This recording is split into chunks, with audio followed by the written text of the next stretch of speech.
We ready? You're good to go.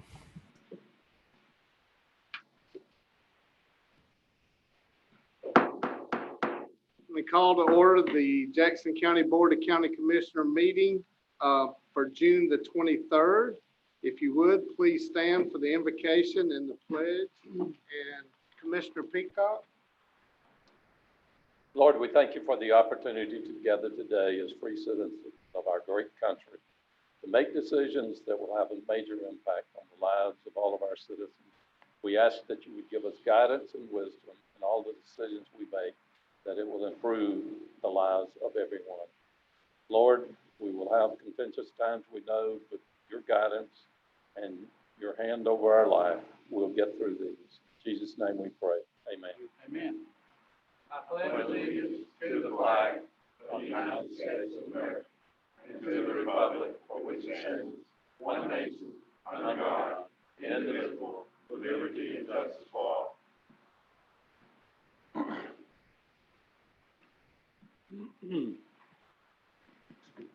Okay, Ms. Daniels, the agenda.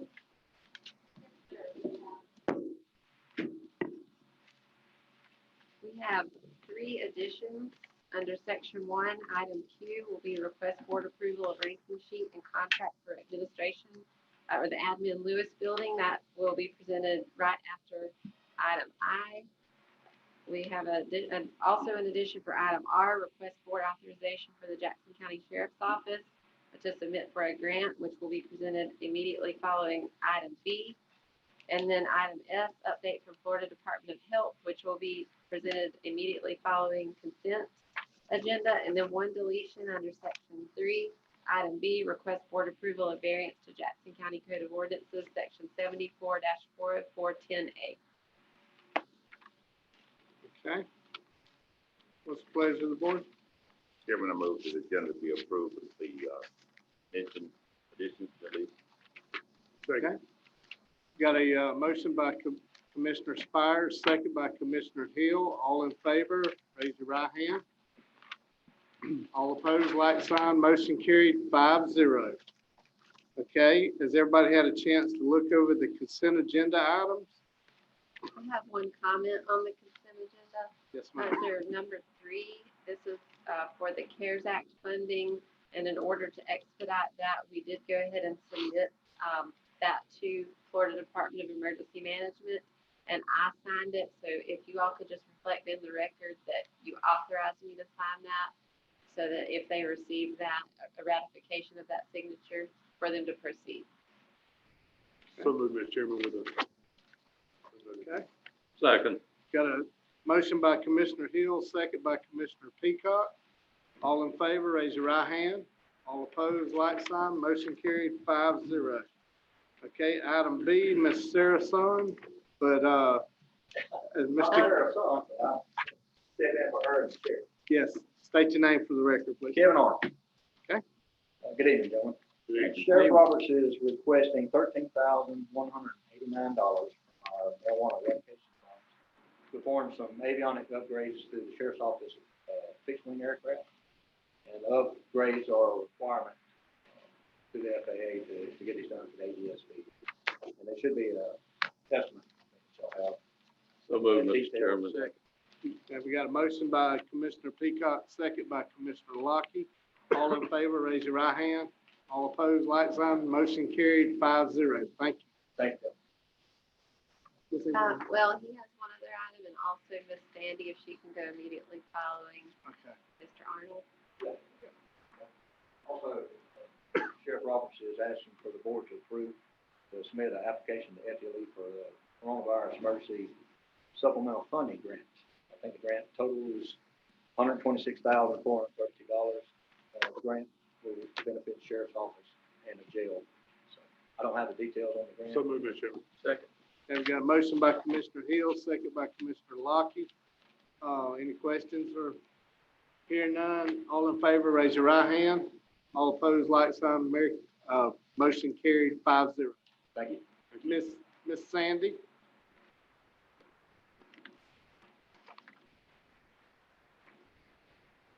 Good evening, Commissioners. Thank you for giving me the opportunity to speak today. Wanted to give you a COVID-19 update for Jackson County. Currently, we are almost 3 weeks into the governor's phase 2 reopening of the economy. Tomorrow actually marks the 21st day, and I've not seen any signs that we're ready to move into phase 3 of that. So I do think we'll remain in phase 2 for another couple of weeks. Statewide, we have 103,503 positive COVID-19 cases identified, which is a 6.3% positivity rate, and that is rising, which is why I don't expect that we will move immediately into phase 3.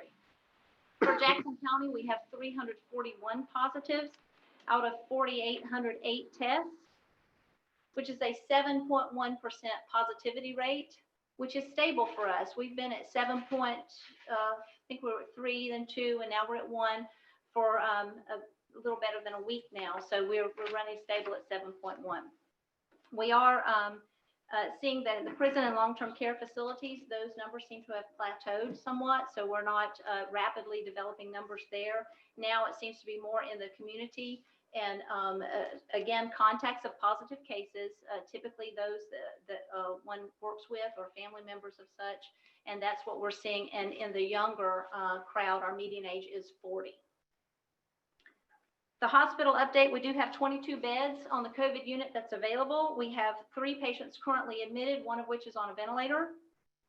We have 20 ventilators in the hospital and only 2 are in use currently. So the hospital's in pretty good shape. They have hospitalized patients. If you'll notice, our dashboard shows 26 hospitalizations. And remember that that data is reporting of the number of positive cases identified, 26 have been hospitalized at some point during their illness. It does not mean that they're hospitalized all the time, okay? Some of those now, of course, can be hospitalized elsewhere. There are patients that are from Jackson County that may be hospitalized somewhere else, but at Jackson County, at Jackson Hospital, we have 2 in-house. I'm sorry, 3 in-house. We've distributed 45,000 masks in the community, and I want to thank each of you for helping us with that. I think that's been widely accepted and people have enjoyed having the masks. They picked that up at our testing locations. We did just receive 22,500 more masks, and so we'll get that out in distribution as well, probably at our testing sites. Of course, we'll have it available at the health department. I did miss one line there that I wanted to point out that's kind of a new number for you. And, you know, I'm not telling you about recovered because we don't yet have that term documented for us. But out of the 341 positive cases identified, we are monitoring 35. So there are 35 active cases in Jackson County that we're monitoring. But I wanted to point out that with contact tracing, an additional 160 contacts are being monitored by our team. So that means every other day we call, we ask them about symptoms, we ask them about their temperatures, we ask them if they're still continuing to isolate at home. So that's 195 people that we're currently monitoring. We tested this morning at the health department from 9 to 11, and we tested 103 individuals. We expect those test results within about 5 days. It's been running about 5 days for us to get results. And we work 7 days a week, of course, and we call those individuals the moment we get the test results in. We do have additional testing scheduled for this Thursday at the health department on Healthy Way from 9 to 11. And additionally, Thursday evening at the First Assembly of God in Sneads, that's 2062 River Road in Sneads. So 2 testing locations for Thursday. And then next week, we've scheduled for Monday and Wednesday. We had to back it up a day because of the July 4th holiday and the lab being closed. We have to be sure we can ship it there and get the test run on time. So next week will be the 29th, Monday, and Wednesday, the 1st, from 9 to 11 at the health department. Okay. Available questions. Yes, sir. The test you're doing, is that the nose swab or are you doing blood test? It is. It's the nasal swab. The nasal swab is the gold standard. It's what's called PCR testing, and that's the confirmatory testing that's FDA approved. That's what we do. There are other tests available. There's antibody tests, and that's a finger prick blood test. And there's also an antigen test, and that's a rapid test as well. It's also a finger stick. And you can get an antigen test and be told that you're positive, and indeed will treat you as positive, and you should isolate and do all the normal things that you would do if you were told you were positive. But if you want confirmatory diagnosis, that requires the nasal swab that we do, the PCR testing. I do encourage people to do that because we have seen people on antigen testing to get a positive result, and then later on confirmatory testing, they get a negative result. So we do the nasal swab only.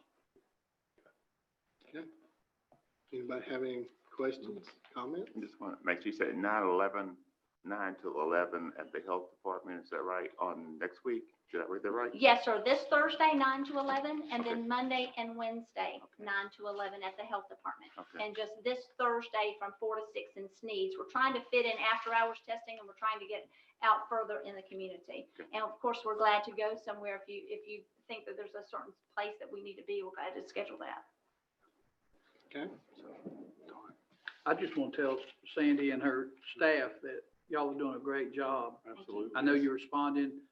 We've had a couple instances at work and you know, and you've responded just as quick as you could normally. And I appreciate what you've done. Thank you. And for the community, I hear a lot of good things about the health department, what they do. Thank you. We appreciate that. We have a team that's working, it feels like 24/7, but they have been, and they're a strong, mighty little team. I'm sure proud of them. That's good. Thank you. Thank Thank you, you. Ms. Sandy. Thank you.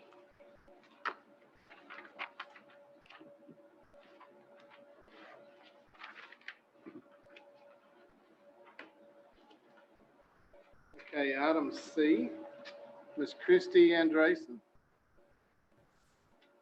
Good evening, y'all. My first request is for approval and chairman signature on the COVID-19 recovery marketing campaign agreement with Visit Florida. This is a shared marketing campaign, which means that our logo would actually not appear on it. It's a shared landscape. So how it usually says Visit Florida, it'll say Visit Marianna, Florida. They're not doing it by county, they're doing it by city. It's a dollar for dollar match, meaning that if we invest 5,000, Visit Florida will invest 10,000. CDC approved this on June 15th, and it was slated to start with Visit Florida in the early weeks of July. But we just got word yesterday from our regional marketing manager that Visit Florida might be putting their marketing on hold. So we just want to take that into consideration and ask the board to approve the agreement, but hold off on chair signature until we figure out if this is actually going to go live in July or if it's going to be later in the year. Pleasure of the board. Make a motion, we approve the request. Okay, we got a motion by Commissioner Hill, second by Commissioner Lockie. All in favor, raise your right hand. All opposed, like sign. Motion carried 5-0. Thank y'all. Ms. Christie, you got the next one? Yes, the second one is an advertising agreement with AAA Living South that was actually approved by the TDC, in February. Actually, I think it was in December, and then we moved it in February to a later edition. COVID shut down the travel and the publication of this magazine, and they have asked to move our July 2020 edition advertisement to the October 2020 edition and double the size of the ad that we received. It is a Visit Florida co-op. It's not recovery related. It just happens to align with their previous plans, which now are probably changing a little bit. Okay. Mr. Chairman, I make a motion, we approve this request. Second. Okay, I got a motion by Commissioner Peacock, second by Commissioner Spires. All in favor, raise your right hand. All opposed, like sign. Motion carried 5-0. Yeah. Okay, thank you, Christie. Okay, item E would be Rodney Andreessen. Commissioners, we should have an item D there. That is the request for board approval of the renewal of the MOU with Gulf County for EOC operations. This item E. That's fine. Okay. What's the pleasure of the board? So moved. Okay. Take it. Got a motion by Commissioner Spires, second by Commissioner Hill. All in favor, raise your right hand. All opposed, like sign. Motion carried 5-0. Yeah, Rodney, on what we're looking at, you have items F, G, H. Can you do them all at one time? Or do they have to be done separate? That would be the pleasure of the Let's do them board. all at one time. Okay. Is there anything, Keith, that you need to tell us about these? No, sir. The only one that's a different grant than from what we've done in the past few years is the EMPGS grant, which is a supplemental grant that's being provided for, under the COVID-19 pandemic. And that is just some added funding that they have added for us that we're going to be using to purchase some equipment that's going to assist us in sheltering. It's not only for the COVIDs, but it will assist us years down the road. Move approval F through J. Second. Okay, we got a motion by Commissioner Spires, second by Commissioner Hill. All in favor? Whoops, you got a question? Yes, sir. Rodney, what's the possibility of getting some of these weather radios to distribute? We had broached that years ago, and we have wanted to purchase some, but there was some reticence to purchase them because we did have some issues with the number. We can only buy so many. They are expensive, but I would like to buy some more, and we've had that in our LMS for years. And I would, with the permission of the board, if we've got money next year, to do that. Okay, don't forget about it. No, sir. We really wanted to do it for a long time. Okay. Okay, we got a motion for, to approve F, G, and H. Any more discussion? Hearing none, all in favor, raise your right hand. All opposed, like sign, motion carried 5-0. Thank you. Thank you. Ms. Taylor. Horn's going off, Chuck. That's rude. Good evening. I agree with you. Good evening, sorry. Requesting board approval of the ranking sheet for the land surveying services contract. At the September 24th, 2019 board meeting, you approved the initiation of the RFQ for land surveying services contract. After review by the ranking committee, we recommend the award to the highest ranking firm, which is Southeastern Surveying. We're also requesting the board approval to use the standard contract for professional services that was previously approved by the board and the county attorney for these types of So services. moved, Mr. Chairman. Okay, got Commissioner Lockie, second by Commissioner Hill. All in favor to accept the ranking, raise your right hand. Okay, motion carried 5-0. Okay, thank you. All right, next, requesting the board approval of the ranking sheet and the contract for the administration and Lewis building. This item is requesting the board approval for the item. The board previously approved the initiation of the RFP for the admin Lewis building that was damaged due to Hurricane Michael. After review of the submitted bids, staff recommends the contract to be awarded to Aris General Contractors. We're also requesting approval of the contract previously approved for these types of services. After a review of the submissions, staff is recommending approval of the base bid and the alternate 2, which is flooring throughout the building. Okay, is that, I'm Where sorry, is is that item It's Q? in your addition. Yeah, Second. okay, while you're up, yeah, Yes. okay, thank you. Mr. Chairman, make sure we're on the same page. Is that, this is for the contract for this building? Yes, sir. And what was the amount again? The base bid was $506,365. 506. $506,365 for the base bid. And there is a breakdown of the insurance estimate of $95,000, the FEMA estimate of $69,000, which leaves the project cost of $342,365. And then you got your 12.5% cost, county cost base, which was $42,795. The alternate 1 flooring is $40,843, which leaves a total county cost of $83,638.63. So let's walk through that a little bit. The 83,638 is in the event, or actually the 42,795 is in the event that we did not receive a waiver. That 342,365, and Dan should be on the line if we need to ask any technical questions. But the way it's been explained to me is based on the bidding, FEMA will review it, that we did bid this project out according to their standards. They will then say we will come up to that 342, the difference in that pricing to cover that. 69 was their initial estimate, but they also know that we did not have a full scope of work at that time, and that entire process has not unfolded. So it's not 342 that's going to come from the county. I just wanted to make that clear. So let me make sure I'm on the same page. This is to repair just the damages on this wall and the roof? It's the wall, the roof, and then all the cosmetic things inside the building that you see asbestos abatement and possible mold remediation if that came into play. So in our previous meeting that we just had, we mentioned, well, at least I did, and I don't know what the board feels about shifting some of these fundings to possibly towards the administrative building if we get approved through Josh. I mean,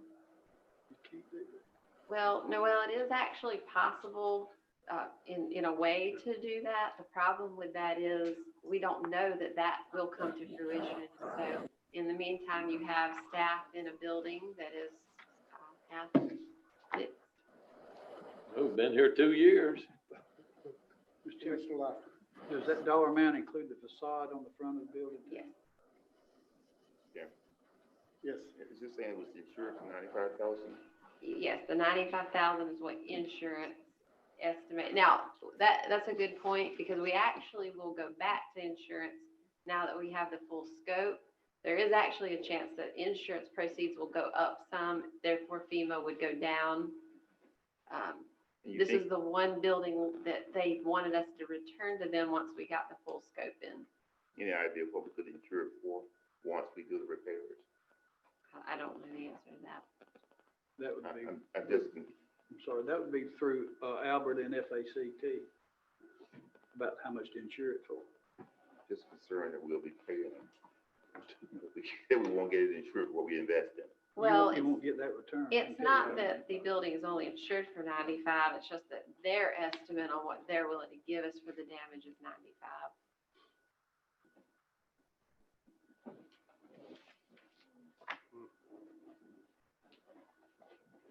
Mr. Chairman, Yes. I'll make a motion, we table this until we get a chance, let staff review it some more and discuss it more in Okay. detail. Second. I need some more information before I decide on this. Yes. Got a motion by Commissioner Peacock, second by Commissioner Spires. Any more discussion? Okay, all in favor, raise your right hand. All opposed, like sign, motion carried to table this to a later date. Can I ask what information so that we can bring it back? I'll discuss it with you. I think it's gonna be what we're gonna do, maybe. You know, what our plan is, the long term. Not only the plan, but, I'm sorry. Just spent, $500,000 on a building that, Well, if you want to go further information, it would be, you said you could shift some of that money to I would like to find out if it's may or shall do it. Well, talking with GP Strategies, you can do some of that kind of thing where you take the amount and you apply it to a different county facility.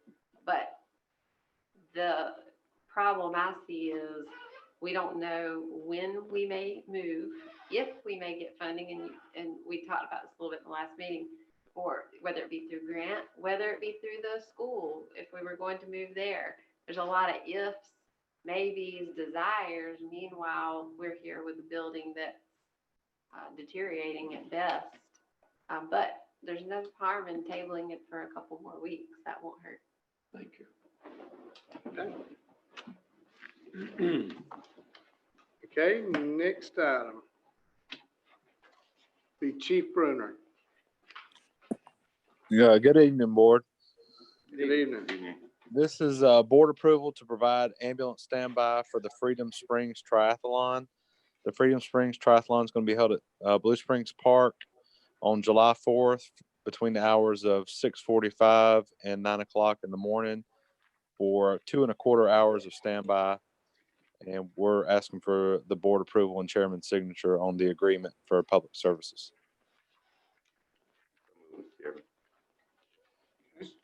Second with a question. Charlie, Yes, sir. is there, it's not on, they're paying for this extra ambulance, it's not on top of one of ours, is it correct? That is correct. Would it be, we have normally in the past, when you use ambulance services for Circle D or what was that state line Racing. thing they had, are they going to pay for the services? That's or- why they're paying for it, correct, Charlie? Yes, sir. Yes, sir. They will pay at the standby rate, which was Yes, board sir. approved Okay. at $100 per hour. Okay, very good. Commissioner Peacock. Charlie, do you know how many participants they have? The lady had contacted and I spoke with Rhett, and they estimate at least 1,000 participants is what they're hoping for, based on previous year's numbers. Very good. Okay. Any more questions? We got a motion by Commissioner Spires, second by Commissioner Hill. All in favor, raise your right hand. All opposed, like sign. Motion carried 5-0. Thank Okay. you. Thank you. I see that it's not Miss Austin, it's Miss Carlin. Come on up. Good evening. Good evening. This request is for board approval of bids and ranking sheets for the HR recruitment and tracking software. This project was approved as part of the fiscal year 2019-20 budget with an estimated cost of $44,000. The RFP was issued and we received 2 responses. After review of credentials and pricing, the staff is recommending the contract be awarded to Unicorn HRO with an annual cost of $6,000 and an setup and implementation cost of $3,000 for a total impact of $9,000 in this fiscal year. Staff viewed demonstrations of both systems, and they are essentially the same system with a substantially different cost. So move, Mr. Chairman. Second. Okay, we got a motion by Commissioner Peacock, second by Commissioner Hill. Any discussion? Hearing none, all in favor, raise your right hand. All opposed, like sign. Motion carried 5-0. Thank you.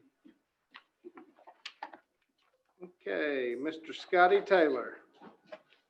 My first item is, at the special meeting the other day, we had the surplus list of the heavy iron that we were going to put in the bid, but it was brought up about all the small vehicles, regular cars. So we got with finance, we got everything together.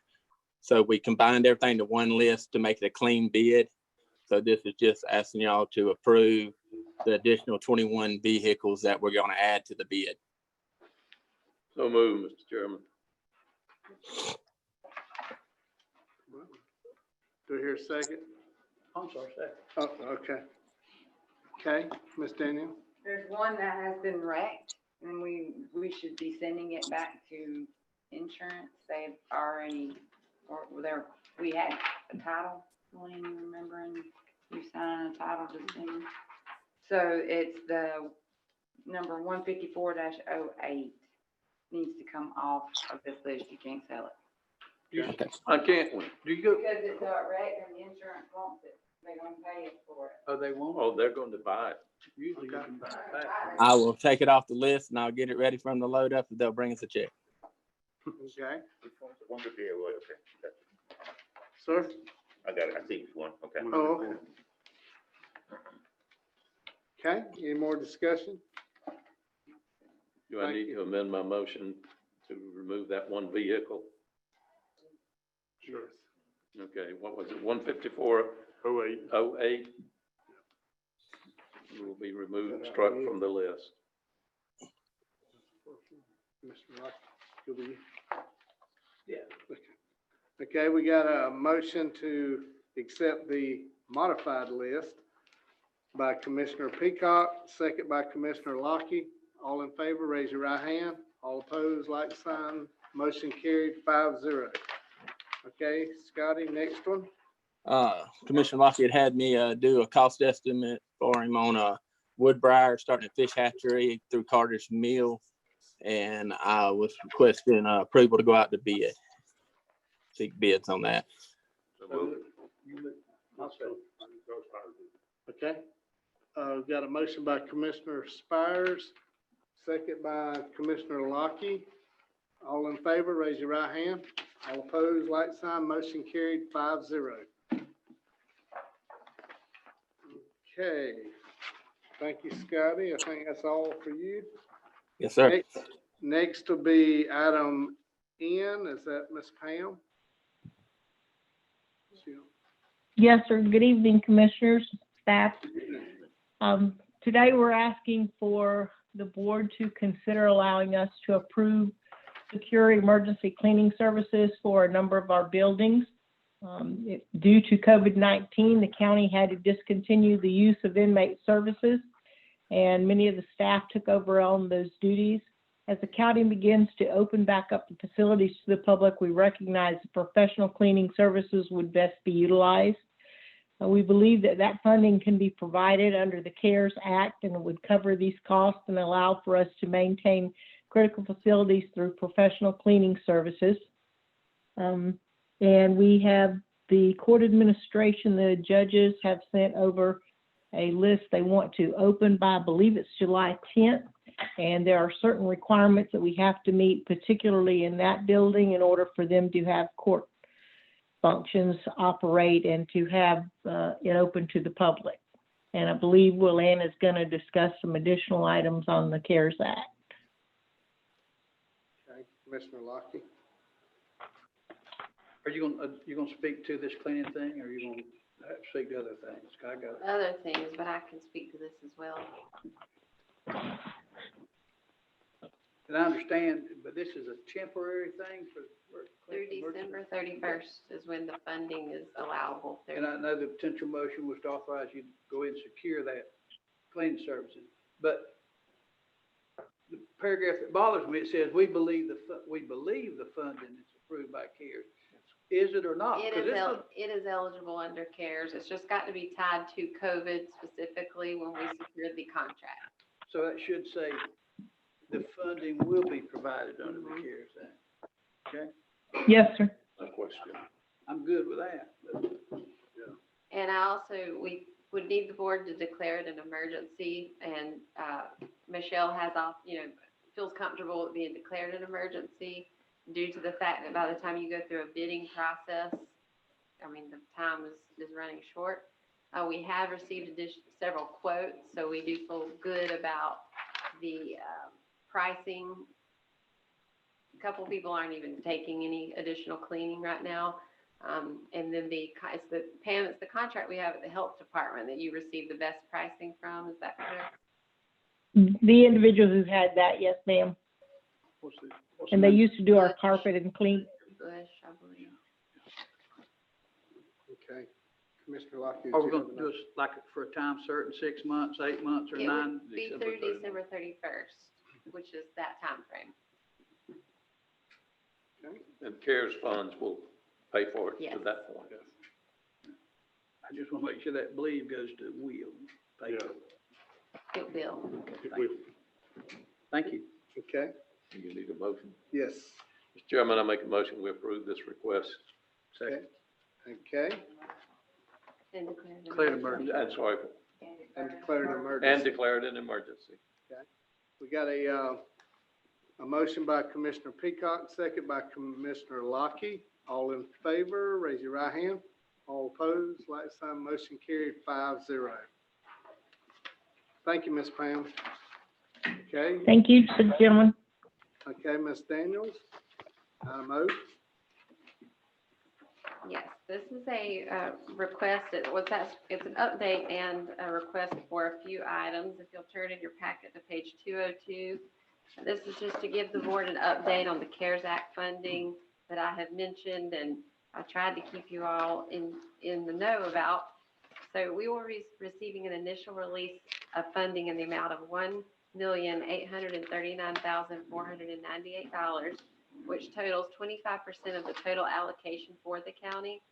Currently, we have been working with not only staff, but also, I have not worked with municipalities just yet. I wanted to have a little bit more information before I set up that call, but I'm planning to do that, if not this week, early next week.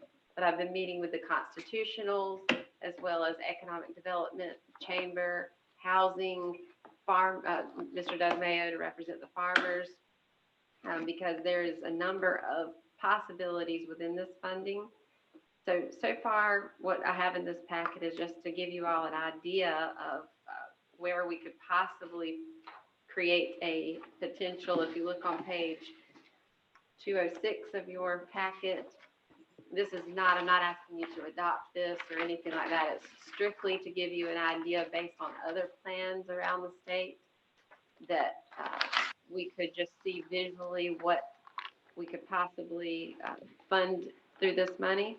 So you have for the county, technology, public safety, and economic relief, and then the counties and municipalities for general expenses. And you can see on the right-hand side, the breakout of that funding amount totaling $7,357,992. So the first 25% is going to be a disbursement that we automatically get, but any dollars that we or municipalities spend have to be justified within the Treasury documentation. Mr. Rooks has been very involved and is helping us walk through looking at that closely.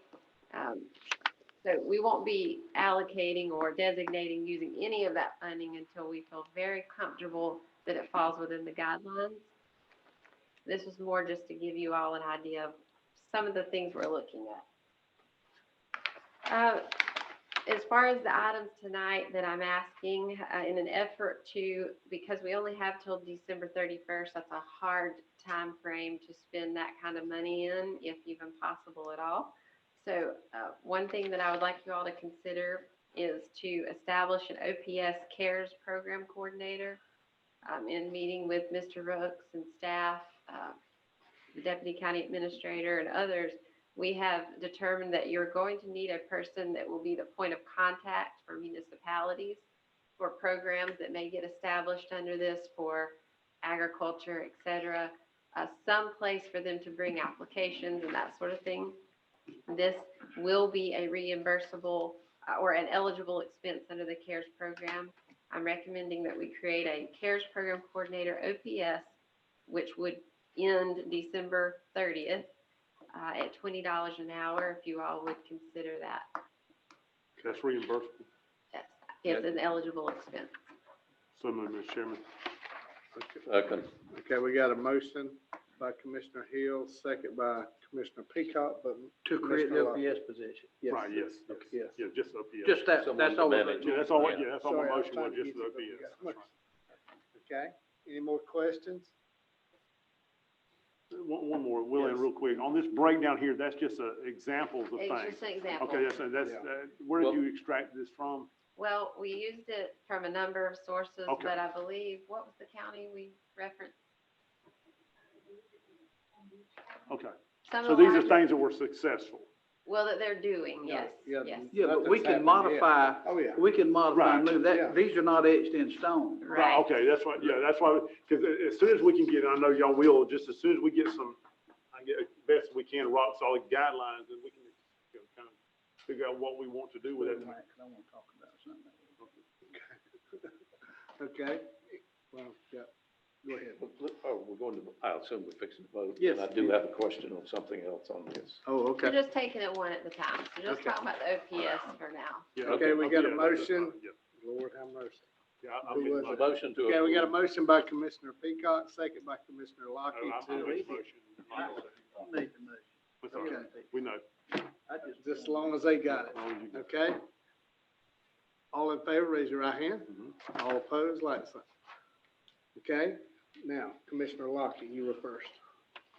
I know this model that you're looking at is, what I'm concerned about is to make sure that this is just not an idea that it's a money grab out there and where you start pulling money, and I want to make sure that, and you, it's a pretty wide spectrum of businesses, but you know, I want to make sure that small businesses in Jackson County are Right. taken care of, in addition to these others, and that includes farmers and everybody else. But the question is, and this is what happened with some of the money the Fed started giving out, where you had these big chains applying and got money and got a lion's share of the money and left a lot of the smaller businesses and people out of the loop. I just want to make sure that we prioritize that and make sure that our local independent, if you want to prioritize anything, that the local independent business people get. Okay. And I'm gonna jump in here. We have been working, some of the larger counties, I think there are 12 counties that apply apply directly to the federal government to get this money. Or did it come from the state? They've had theirs since maybe April. One of the things, like for businesses, it couldn't be traded publicly. So there were limitations on that to make sure it got to the smaller businesses. And I think you've got it in here. One of the big things was rent reimbursement for these people that couldn't pay their rent. And it's not a big deal right now because the courts aren't letting people get evicted, but that's about to change. So that would be available. And there are guidelines, you know, that you have to meet. We're still looking at those. I think there's a meeting Thursday. Another on Monday. Monday. Oh, Small business Friday on the and business. webinar. On the webinar. Yeah. I see that, but I want, my issue is I'm concerned about everybody in the county, but the small businesses Right. get a fair shot at doing. Well, I know the guidelines are gonna be tough, I know, and you gotta have somebody to monitor. And I don't know if you just write them a check for X number of dollars, or is it reimbursable funding? How do you? It's the way the other places have done it, and you guys are gonna have to adopt this once we get to know a little bit more, but it's a reimbursable type expense to the municipalities. Now, if you're a small business, there are guidelines. In other words, they'll fill out an application, they'll submit that application to the program coordinator, and then, we talked about some other things that somebody would evaluate those applications. Yes, we need more information, you know, you may require tax returns, there's ways to make sure that they meet the guidelines. And I'm sure it's triggered in this somewhere that if it's audited by the federal government and they find that some of those expenses weren't eligible, that we're gonna have to reimburse that. It comes back to the county, but that's something now with the municipalities, I think Ms. Daniels is already checking with that with the attorney to get an MOU with them, so we That's on my give list. money to a municipality. Right. What? I did make a note, we will look specifically to make sure small businesses are taken care of. Mr. Chairman. Yes. Item 5, we just talked about the cleaner. Is that where It's gonna come off of this, I didn't realize it got put on two different items. And I will add that in my conversations with economic development in the chamber, the good news is they have not been receiving a lot of calls of concern. That doesn't mean they're not out there, but it's not like they have people lined up looking for assistance and not knowing where to turn. So the best case scenario, in my mind, is that we have it available, we do our part, we get the funding into the community if needed. But if they've already received funding somewhere else, you know, we're just trying to make sure we do our part to have it available if needed. But so far, not a lot of concern. Mr. Peacock. in looking on the back of the handout on page 206, it says countywide testing. Isn't the health department doing that now? They are, but again, this came from one of the larger plans. It's just to show y'all the kinds of things some of the other counties have done. We don't have all the rules yet, right? They're coming out. Well, They come and, out. well, we don't fully understand all the rules, but also I do plan to have a conversation right now. You know, Ms. Martin feels like they're okay on their funding and what they're able to provide. But I have let her know, and we're going to have a more in-depth conversation that if the need, came up, we do have funding available that could be used for that. So if y'all are okay, I'll go to number 2. So the next is for you all to consider allowing us, subject to legal development, enter into a contract for auditing services of this money. So Clay, Mr. Rooks and I discussed that what would be best is if we enter into a contract with an auditing firm that would serve as a reviewing agency. So when this CARES program coordinator receives the application and they process it on our side, they send it over for review for a stamp of approval that they think it meets the guidelines. We don't want to get into the business of making that determination when we may have to, at some point to defend that if an audit comes in. So We're asking for the board approval to enter into a contract subject to legal development of the contract to monitor those funds.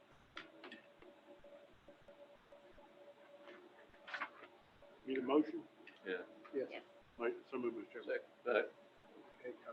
Okay, got a motion by Commissioner Hill, second by Commissioner Lockie. Any discussion? Hearing none, all in favor, raise your right hand. All opposed, like sign, motion carried 5-0.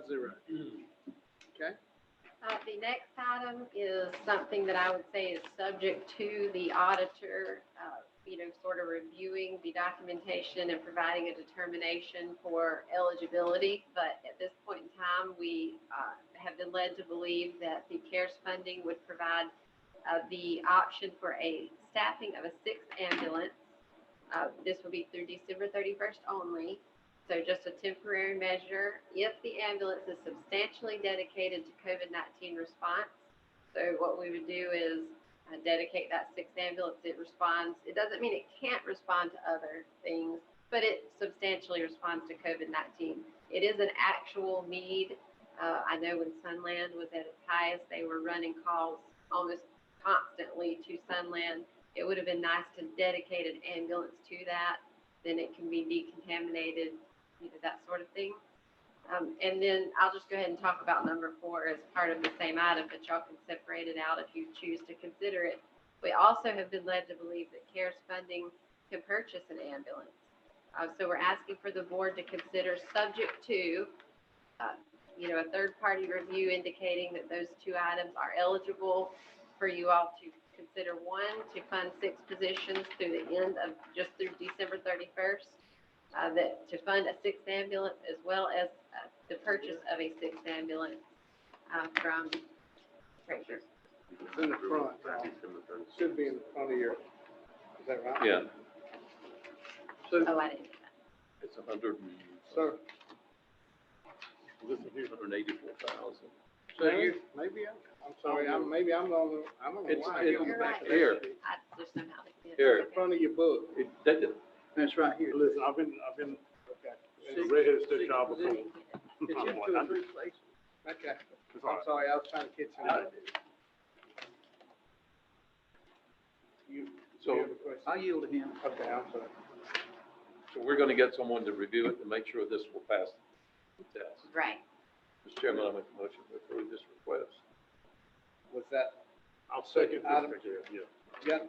got a motion by Commissioner Peacock, second by Commissioner Lockie. Now, was that item 3 And 4, and 4? yes, because they're related. Okay. We got a motion and a second now. I got a question. He Discussion. has a question Go first. ahead. I've got the $64 question. Just number 4. The 6 positions that you want to hire. How are you gonna hire people knowing that their job is gonna run out in December? What I actually want to do is use that to staff that 6th ambulance, mostly with auxiliary. We could offer some overtime to keep it staffed, but we always offer it first to auxiliary.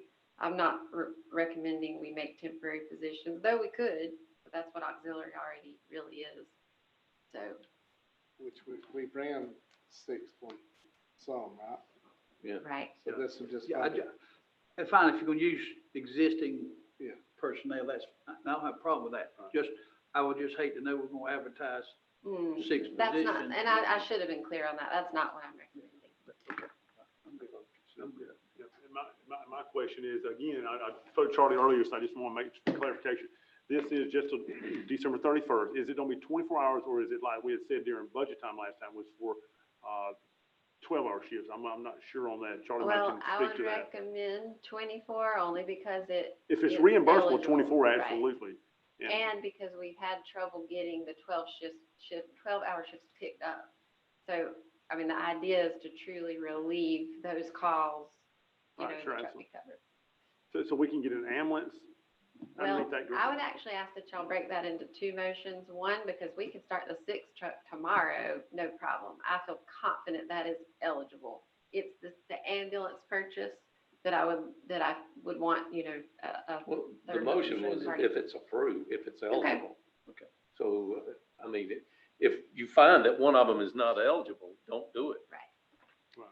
You good with that? So where would it be stationed at? That might be a thing with Charlie to ask later on. I would probably, the 6th ambulance was running out of the main station when it was running.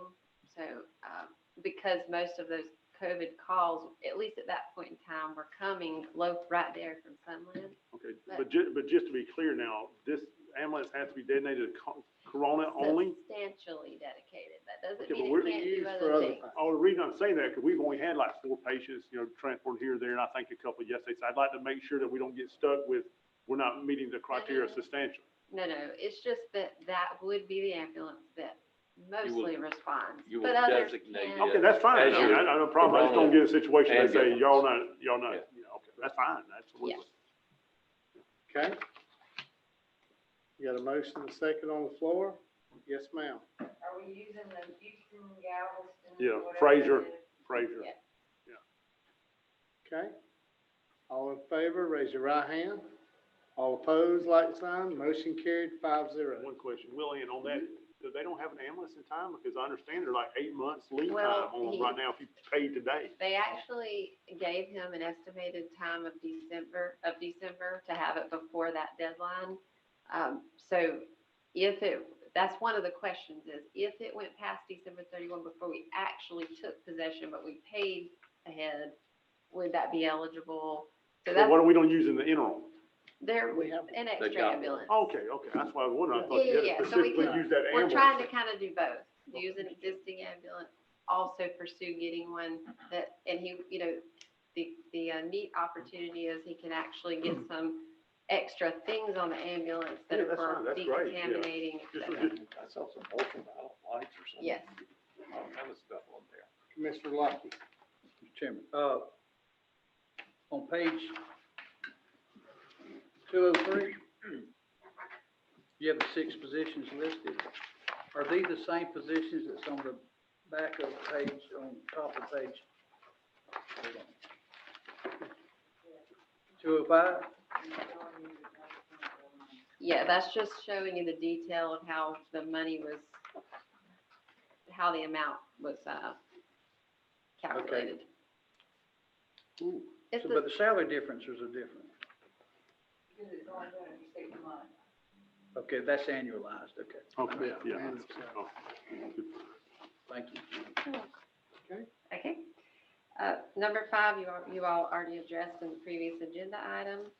And then the last item I have is number 6, which is to request board authorization to enter into a memorandum of understanding between the municipalities, subject to legal. She has been working on it, and she's working with other counties. But the MOU will simply say, we will give you your money on a reimbursement basis. If it's not deemed, ineligible, we would expect you to pay that money back to us. So that's what the MOU is in a nutshell outlining. As long as they don't put us on for the Fair hook. enough, 'cause Yeah. we're ultimately Yeah. responsible. We want to make sure that. I make a motion, we approve this request. Okay, got a motion by Commissioner Peacock, second by Commissioner Lockie. All in favor, raise your right hand.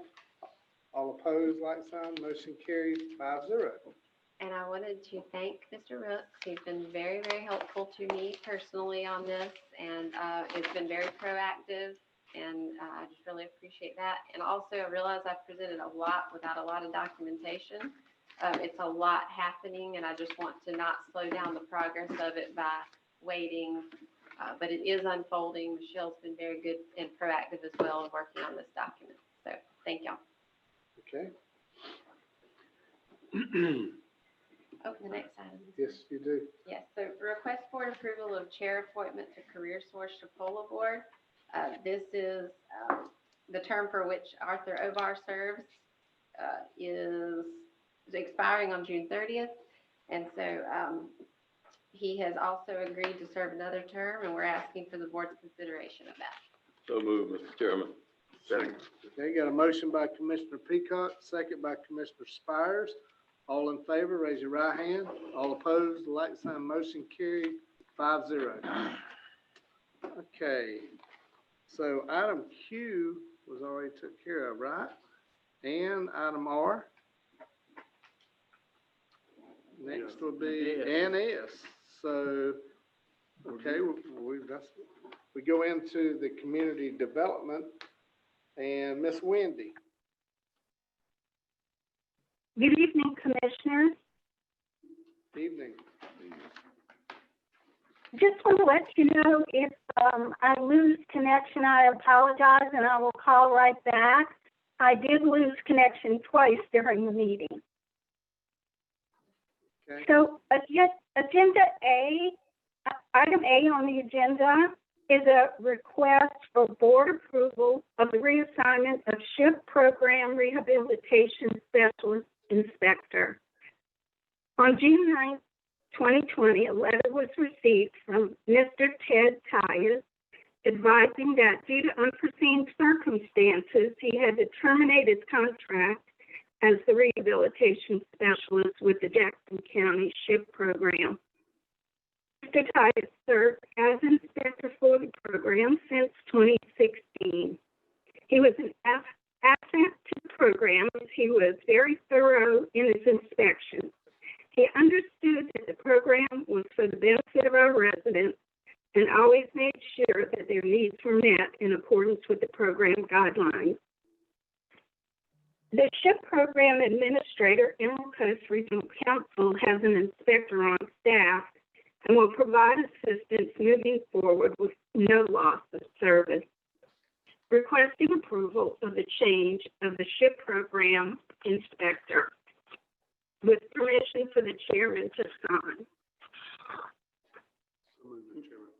Chairman, I got it. We got a motion by Commissioner Hill, second by Commissioner Spires.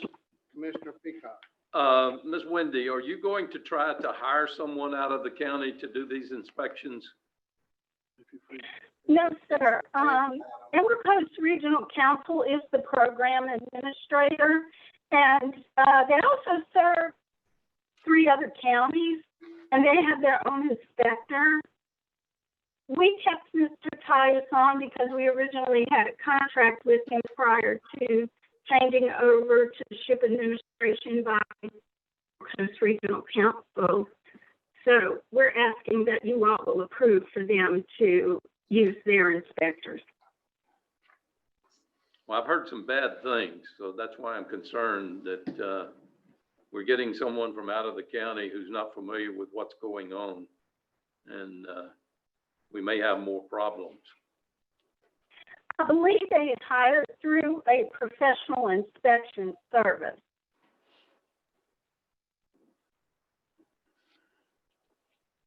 Okay, Commissioner Lockie.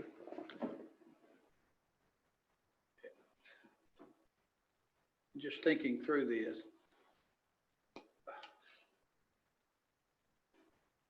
I agree I'll have somebody that knows the area, but is that going to be a conflict if the people that are administering the program has their own inspector too?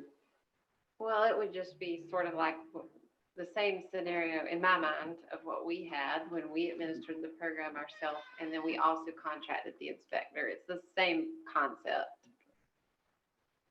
They're already doing it in other counties. Now, I have not met their inspector. I don't know any details. I do know that their process seems to run a little smoother than the way we had it set up. What would be the additional workload? Is that person able to do what they're doing in their county and then and do our county too? Wendy, is it just a person or a company? So they have more than one inspector available? Actually, they've been advertising for a second inspector, and they will make sure that there's enough coverage for Jackson County. That we should have no loss of service right now because they do have an inspector on staff, and they're bringing on a second inspector. If you all were to want to go into a contract again, we would have to bid that out and go through that process is all.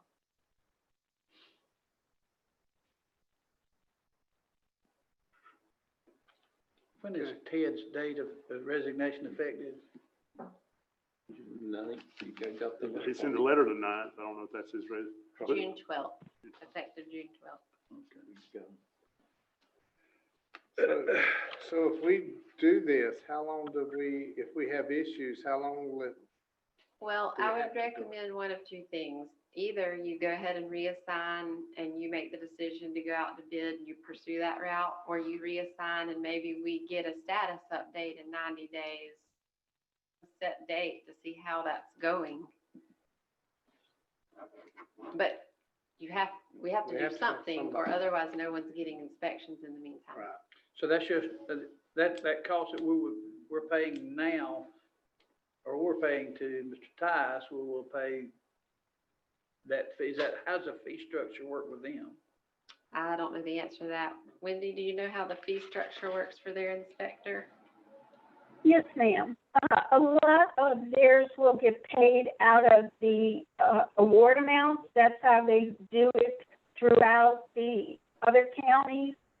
And we are increasing our award amounts effective with the 1819 funding and HHRP, the Hurricane Housing Recovery Program. That's set up different, but they'll have an inspector for that one too, which is separate already. But Emerald Coast has been very successful with their inspector through other counties.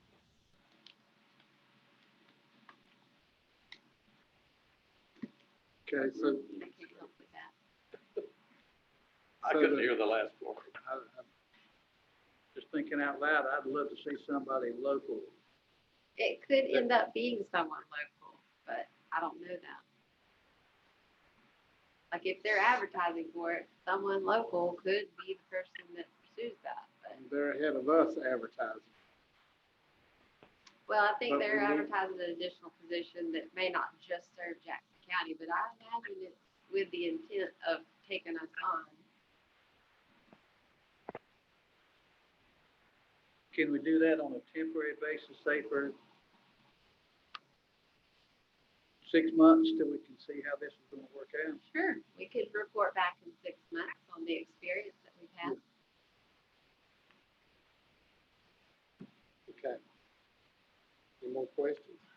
Is there two parts to this? I think I got lost. I know you had a question after we, My question was, I'm concerned about not having a local person doing the inspection. I have heard some complaints, and that's why I'm concerned.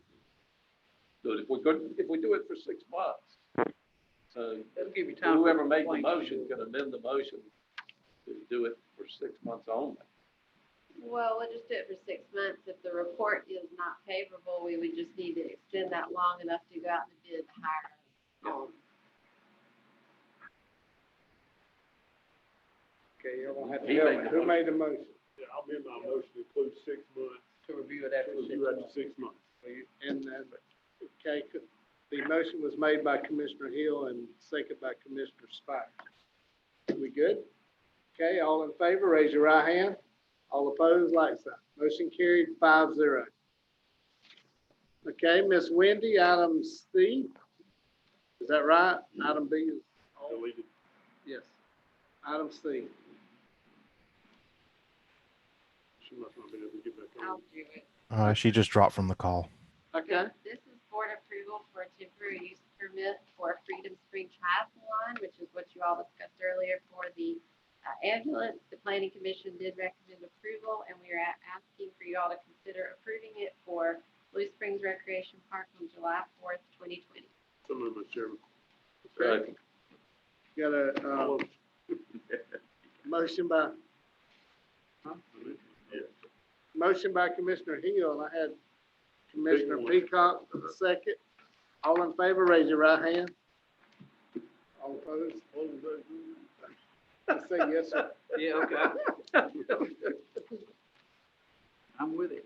There you go. It You're was gonna the participate in the temporary, triathlon, right? yeah. I got my we signed Speedos, you I'm up. gonna have to take Oh, out my Lord. Speedos. Okay. Fast picture. Okay, is Miss Wendy here on the next one? Maybe not. Y'all Oh, there she is. Item D, we've already done item C.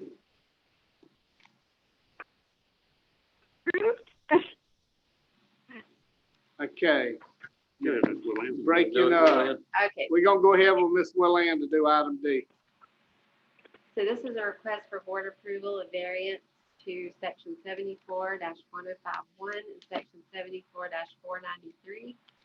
This is a request from the bargain lot, which was submitted for a variance, which is the section I just referred to allow no landscaping buffer on the south side of the site that is located approximately 0.43 miles south of the intersection of Highway 71 South and Highway 90.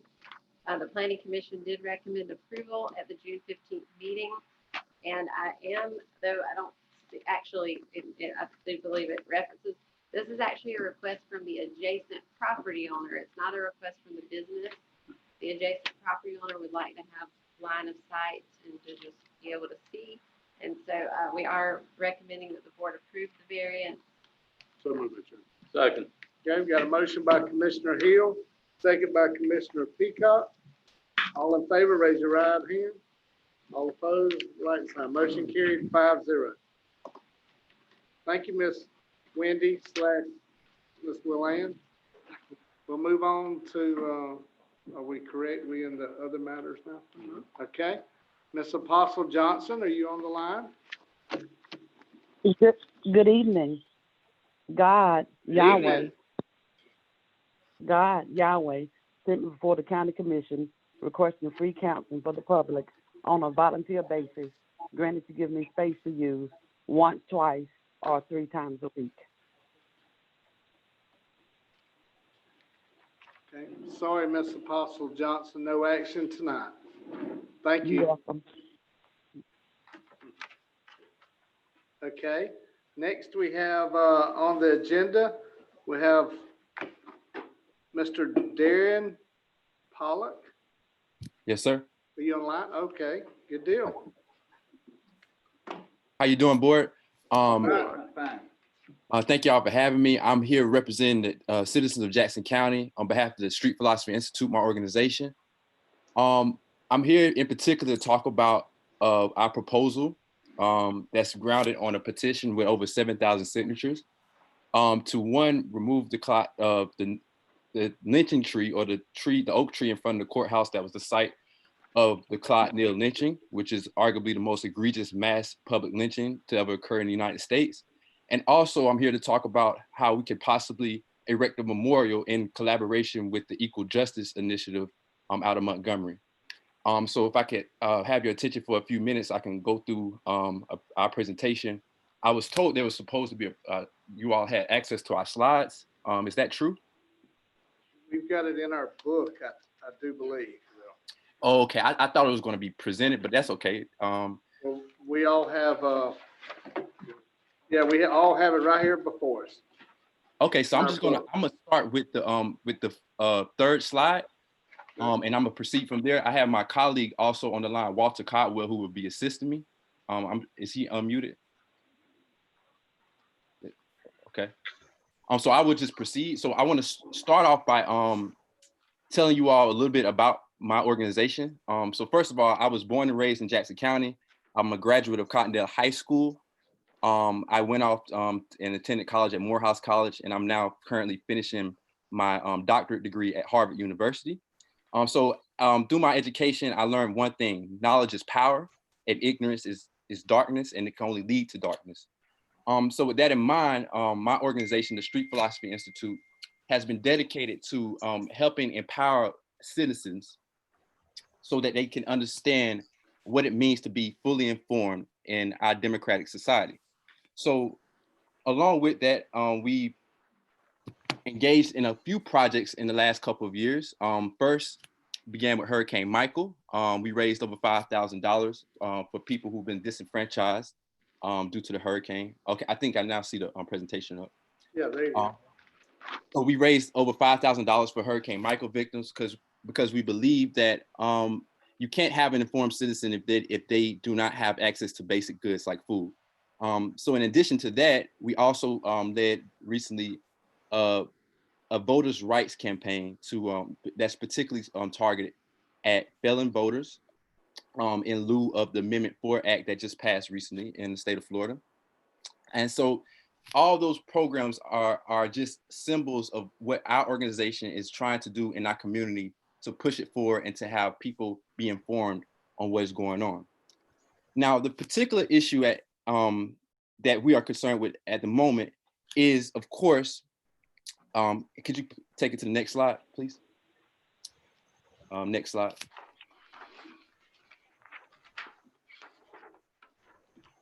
So the particular issue that we're concerned with now is what people now call the lynching of Claude Neal. So you can go to the next slide, please. So people talk all the time about there being public goods. And what I also think that there's also a big room to talk about is there being public tragedies. So the Claude Neal lynching, if you don't know, you can read our recap that the Street Philosophy Institute wrote up about it based on research about it. It was one of the most egregious lynches to ever occur in America. And what we particularly are concerned with is the fact that there is a lot of ignorance in our local community about this lynching. And I personally see it, and my organization sees it, and a lot of community citizens see this gap in our knowledge about our community as a public education crisis. And the reason why I put emphasis on that is because a lot of people who you may talk to about the Claude Neal lynching are going to try to frame it as something that was a personal thing done on behalf of a few bad apples. But the thing that we should realize, please, next slide, please. The thing that we should realize, though, is that Claude Neal was killed ever before he reached the county courthouse. He was lynched in front of the county courthouse, particularly, and this is recounted most vividly in a text called The Anatomy of Religion. He was lynched and hung in front of the courthouse, in front of this oak tree, particularly to deter and to instill fear in the African-American citizens and white sympathizers in this community. This is why he was hung in the courthouse. So the reason why I want to put an emphasis on that is because when we talk about the Claude Neal lynching, we have to talk about it first as a public tragedy aimed at African-Americans, and secondly, as a public education crisis, that the fact that this lynching, and not only this lynching, but all the lynchings that occur in Jackson County, has not been taught in our public school system. Next slide, please. So as I go through my presentation, I want you all to imagine something for me.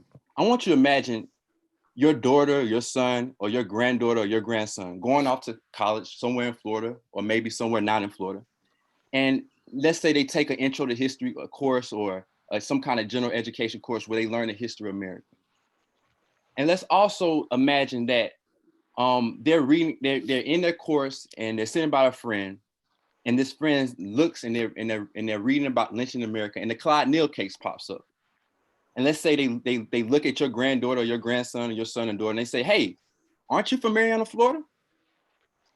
And so the reason why I tell you to imagine this case is because this is what happens to so many, not just students, but older people that go out into the world and say they're from Marianna, Florida, and now people know that this lynching happened. It's one of the most known lynchings to ever occur, and that they have to try to understand why they don't know about this lynching and how this lynching is representing their home community.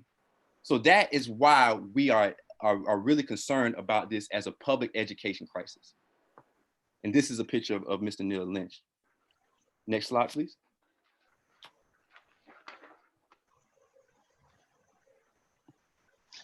Walter, are you online? Yeah, I'm here. Good evening, board. Can y'all hear me?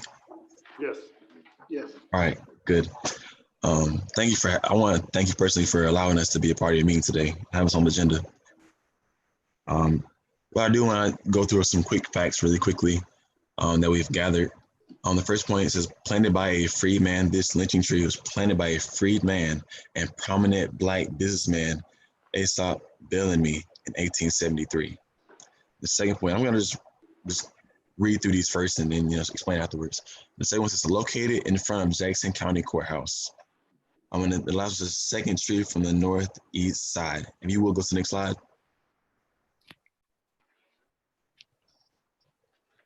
Okay, this is a picture of the lynching tree in current day. And what we want to emphasize by reading those facts and showing this tree is that we do understand there may be questions about where exactly that tree is, since it's been, I mean, almost 100 years since this incident occurred. We want to emphasize that we are doing everything we can to minimize and erase all confusion as to what tree it is. We've consulted with our local historian, Dale Cox, very well respected, very well acknowledged. And not only him, but we're looking to make a leveled approach of knowledge, not only in the local level, but the state level and the national level as well, so that no matter what the opposition is, we can always pinpoint exactly what tree it is, no matter what the counter argument may be. Next slide. So here is an image of a petition that my organization, the Street Philosophy Institute, started. And I want to give a background of a little bit of the background of why we started the petition. So my organization operates in Jackson County in Marietta. And I got several calls from a lot of concerned citizens following the George Floyd incident about things that they were hearing about the Cloudnell oak tree. A lot of people had read Dale Cox's article that he put out verifying that the oak tree still is standing. And a couple of people told me that, hey, we've tried to talk to people about getting the tree cut down, and we've been told that the public does not want the tree to be cut down. So in order to interrogate this claim, the Street Philosophy Institute, my organization, put out a petition through a platform called change.org. And within 2 days, we received over 2,000 signatures. And now we're almost over, I think we're a little bit over 7,000 signatures now. And I know a lot of people, they hear that number and they're like, okay, well, who actually really signed this petition? And so me at the Street Philosophy Institute, and my personal belief is that numbers are nothing without narrative. So in order to give you a full understanding of the kind of community response behind getting this tree down, particularly, I want to expose you to some of the comments that people have said about this tree. Go ahead, Walt. Okay, and like I said, before I read these, I want to emphasize again that we're not pushing our own personal agenda. We are standing solely on behalf of the people. And these are all real comments from people that are citizens of Jackson County. So if you will, citizen number 1 says, I am signing this petition because, first of all, I am a resident and a graduate of Marion High School, and it saddens my family and me that some Jackson County residents would like this tree to remain. Read Claude Neal's execution slowly with a vision of his pain. Then try putting one of your family members in his place. It will not be a good feeling. The history of this tree holds in our city, in our courthouse, where all our race is being disrespected and disgraced. Citizen number 2 says, I'm signing because the presence of this tree acts as a monument to the racism that is present in Jackson County. Marietta must do better for marginalized people. Cutting down this tree is just the start to a much bigger fight for equitable action and accountability in the Jackson County area. It's the least they can do. Citizen number 3 says, I grew up in Marietta and knew nothing about this horrific lynching until I learned about it in college. That's a testament to the ignorance that is right here in Jackson County. This happened, people do not even know about it. They said, cut down the tree and educate the public about Marietta's history of racism, as well as the personal and systematic racism that continues today. Citizen number 4 says, I was born and raised in Marietta, Florida. To know so many gruesome stories that happened in my small town is traumatizing. I don't think that tree deserves to be standing. I still get offended and heartbroken every time I ride past this tree. It needs to be gone. Hashtag Black Lives Matter. Citizen number 5 says, because the man that hung from this tree was my great uncle, and it needs to go. Why is this even a question? And for my last one, citizen number 6 says, this is my hometown where racism is still a big problem, and this unacceptable change needs to happen, and it will happen. Sad to say, I'm an active duty Army soldier fighting for a country that won't even fight for me. Thank you, Reverend Caldwell.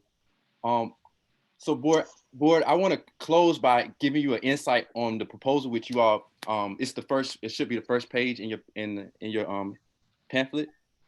Just to give you a kind of, we're a practical institution, and the citizens of Jackson County want practical answers. So we want to do this in the most practical way, the most efficient way, with no expense to taxpayers. So we want to give a public service where the taxpayers and citizens of Jackson County don't even have to worry about them being taxed for it. So what does that look like? So first, we are proposing that we preserve the trunk of the lynching, the stump of the lynching tree, excuse me, which will represent the will of the people of Jackson County in service of dismantling past systems of oppression and racism against Black people.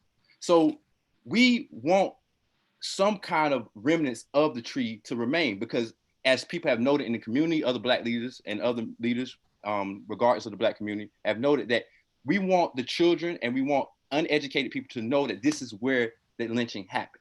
So we want to preserve the stump. Our proposal also includes contracting a local Black farmer to plant a new tree adjacent to the stump of the infamous lynching tree, which will symbolize the beginning of a new day in Jackson County.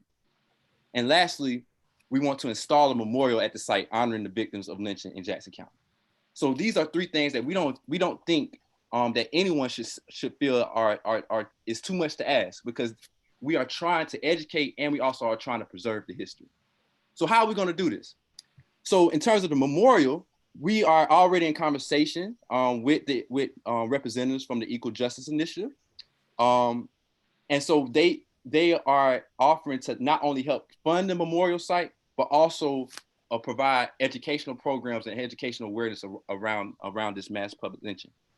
We also want to schedule and plan a memorial installation ceremony. So we want this to be a public event, a public education event, where white and Black citizens can come together, and it could be a moment of healing and a moment for us to become whole as a community, to confront our past rather than running away from it, to have true public discourse rather than shying away from it. And thirdly, we want to obtain proclamations from all local governing bodies, including the county, at the county level.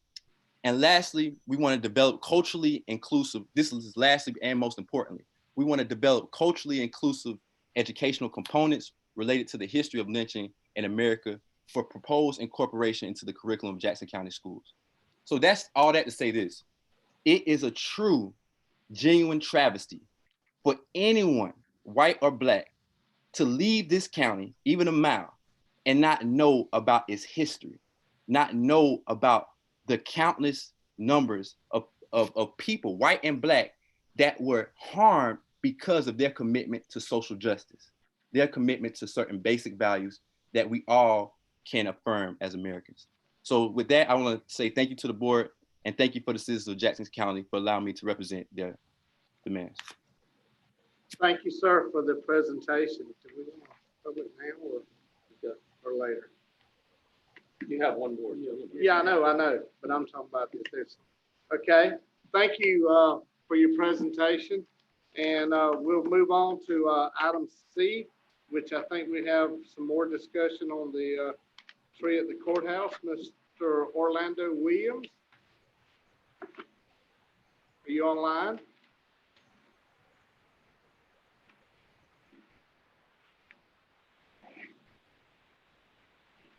Fred, is Mr. Williams online? Yes, sir. He's unmuted. Okay.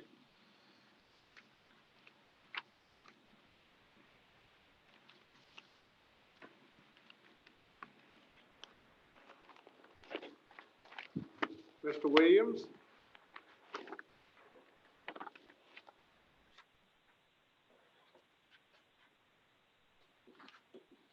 Maybe he doesn't he have to do something to unmute himself? Yeah, Fred, can we Give instructions? Can we help him? I can't tell if he's called in via phone or on a computer. He may have his microphone muted if he's called in via phone, but at least on Zoom, he is unmuted. And Okay.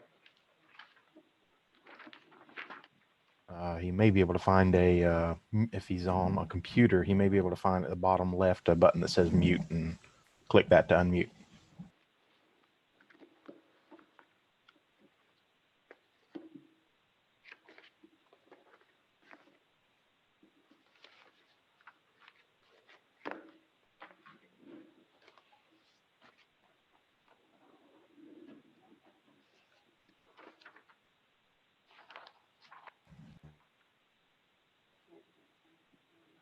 Okay. Let's see if, let's carry on, but let's see if Mr. Hello, hear me now? Oh, there you are. Okay, go ahead, Mr. Williams. Yeah, how are you doing? All right. Okay. Now, can everybody hear me? Yes, sir. Yes, sir. Okay, here we go. Hold on 1 second, please. Once again, I'd like to say good evening to my family and friends. We'd like to thank Jackson County and NAACP for allowing us to voice our opinion about the historic tree. Once again, my name is Orlando Williams Sr. I was born in Florida and I was raised in Jackson County until I was 18. I went to Union Grove School, and basically my grandmother raised me from a baby, so I know everything about that town. Since 1986, I worked on a closure to the Claude Neal case. I sent letters to different lawyers, bought 40 of those Annette Lynch's books. I have about 7 family online now. They listen as well, and I have genealogists listen as well in regards to the investigations they've done in regards to my family. And I also have a Florida State University student that's graduated. His name is Pablo Carrera. He's online. I'd like him to speak as well once I finish my speech, if possible. So we are gathered here today, everyone, to address Claude Neal's lynching tree. 86 years, almost October 26th this year, near the courthouse. Due to the racial unrest, killings of African Americans we are experiencing in the county and after slavery, this has sparked many protests all over the world today.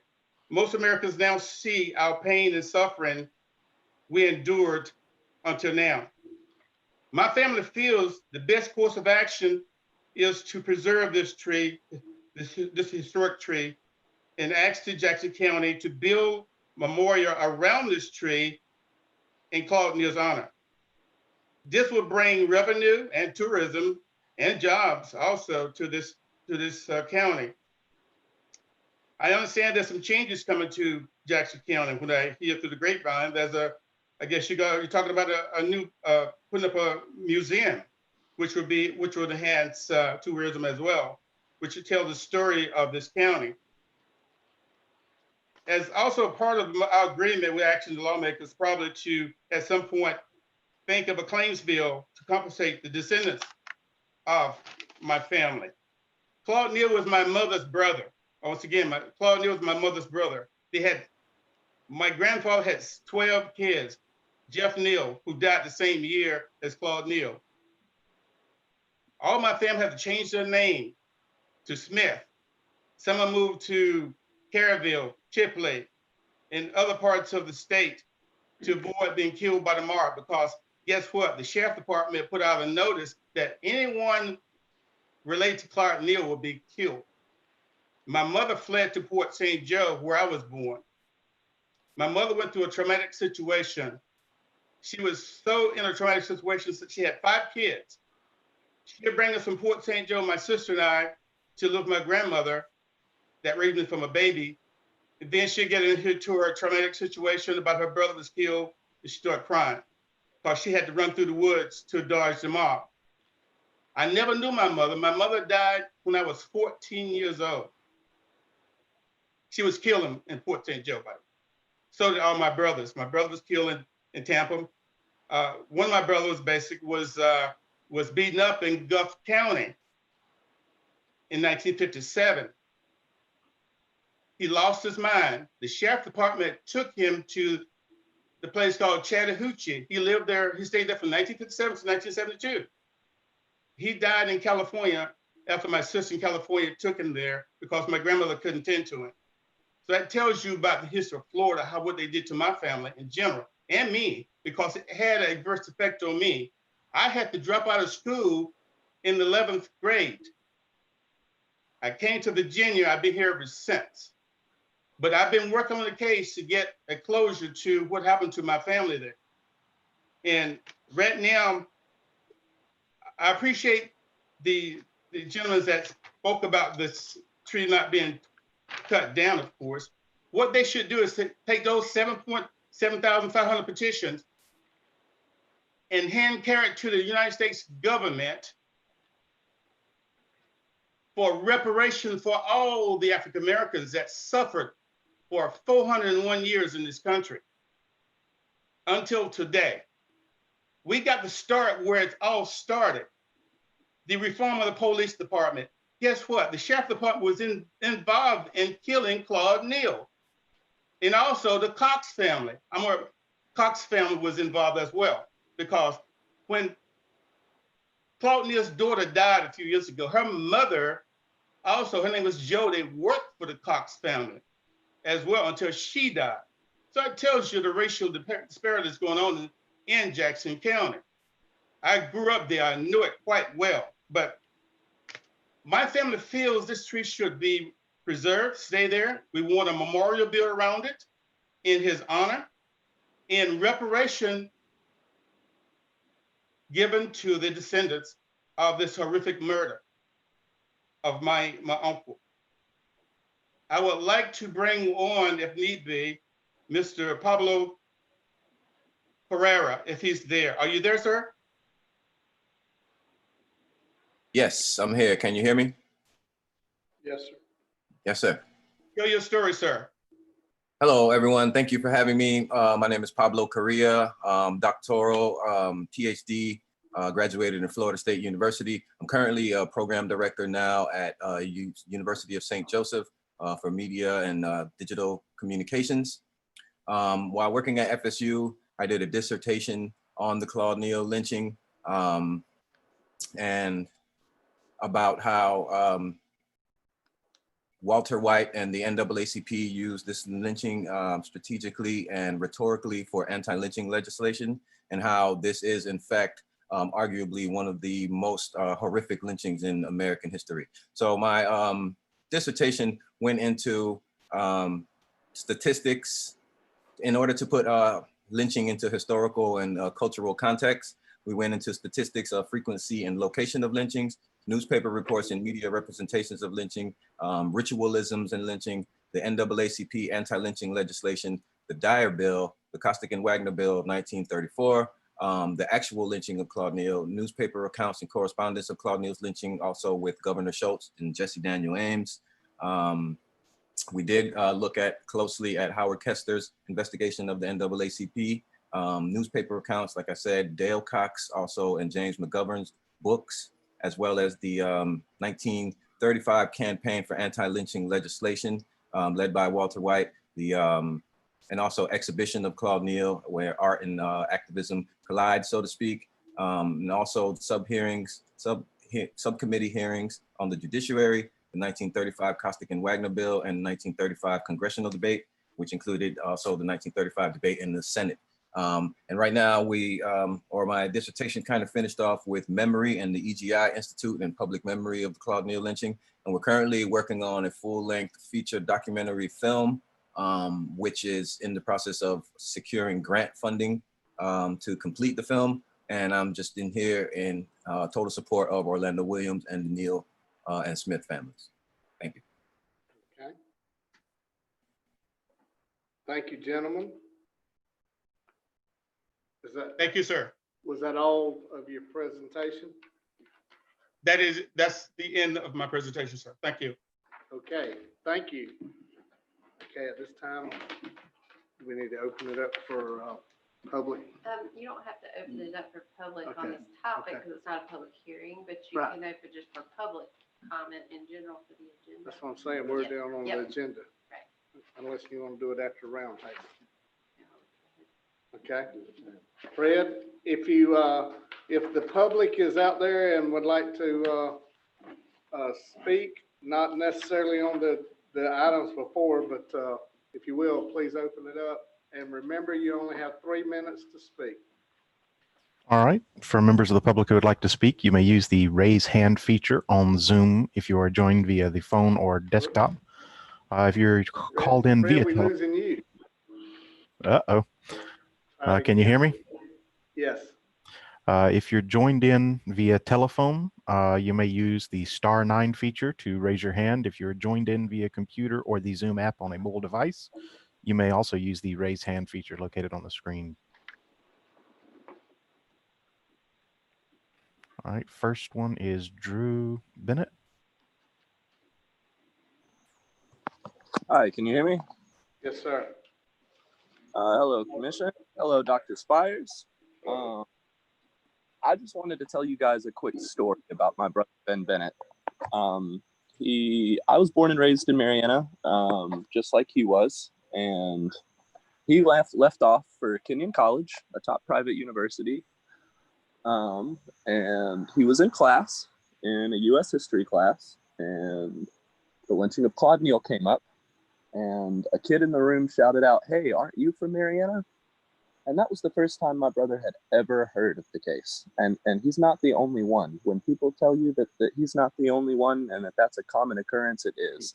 So as far as I'm concerned, what I would like to stress the most is that no matter what ends up happening with this tree in the long run, something has got to be done about the racial education in this county. It has to be done.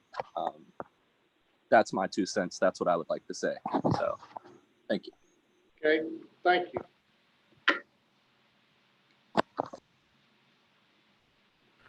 All right, the next caller with their hand up just has themselves named as Hay. You will need to state your name for the board. My name is Tammy Garrett, and I'm calling to state my piece on the tree.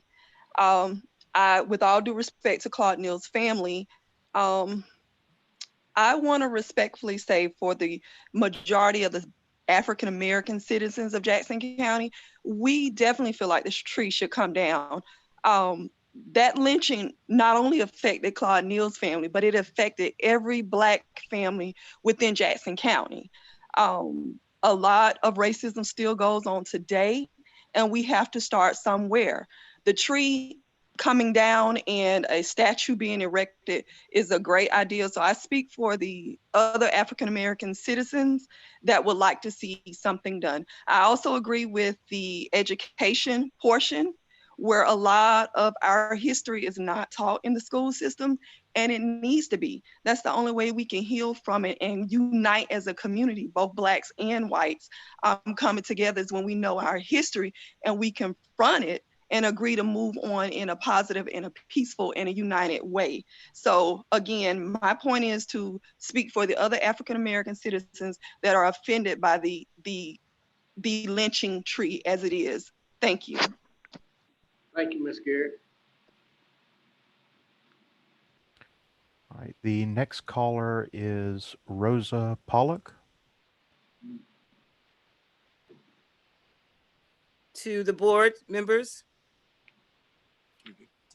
Can you hear me? Yes, ma'am. Yes, ma'am. Oh, my name is Rosa Pollock, and I've lived in Jackson County. I was born and raised here, and I've lived in Jackson County most of my life. I did live away for a while, but I'm back. I've been back home now for about 30 years, and I've invested a lot of myself in this community, and I know and understand the things that people are feeling when we talk about the tree. And I feel, I feel sad for Mr. Orlando Williams and the things that happened to his family. But I am a Black woman that lives in Jackson County and raised 2 families. And the young man started the petition. He started the petition. He asked if any, who would be interested. And to his surprise and to my surprise, inside of interested in getting the tree down and laid down to rest so that we could have some type of, so we could feel secure in just every time I walk by that tree or just drive by it, I picture this person. I mean, I read the story about him some years ago about what happened to Mr. Neal. And basically I couldn't put just talking about it makes me sad and nervous. I couldn't finish reading it. I had to put it down. It was so horrific. So it's a great reminder of the people who live here now. I know that it's hurtful for what I can't even imagine. But the reparation and cutting the tree down is two different situations. The NAACP, I am a member of the NAACP, but I am one of those people who agree to bring the tree down, to lay that tree to rest. I myself believe that Mr. Neal's spirit is never going to rest until that tree is not the tree's fault, but till the tree is laid down also. Now, I mean, I know there's lots of, maybe some people figure that, oh, I'm owed money in this, I'm owed this or that. But what about peace? What about the peace that we need in this community where we live, where I can talk about it to my white friends, where I can say, yeah, you know, we work together and we got this done so we all can relate. I don't want them to turn away if I happen to mention Mr. Claude Neal. I mean, I don't want them to think, well, ooh, they talking about that Claude Neal lynch, and I sure wish they would not do that. So I'm just, my comment is, I stand with the people, almost 8,000 people who says that the tree should be laid to rest. I don't like the word cut. That tree should be laid to rest so Mr. Claude Neal's spirit can rest. I'm not looking for anything out of it. I mean, the slavery was years and years ago, and as far as reparation, you know, that's good. If this could happen for Mr. Orlando, I would be so happy for him. But I would just love to have some peace where I live.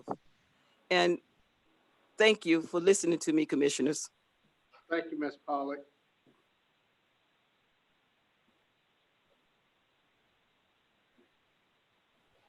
All right. The next caller is BK Swiley? Swilly, excuse me. Go ahead. Hi, good evening, commissioners. I am one of the, I was born and raised in Jackson County. I have family there still, and I studied history at Florida State University, and I've always been interested in history, even as a child. And I luckily had a father who fostered that for me.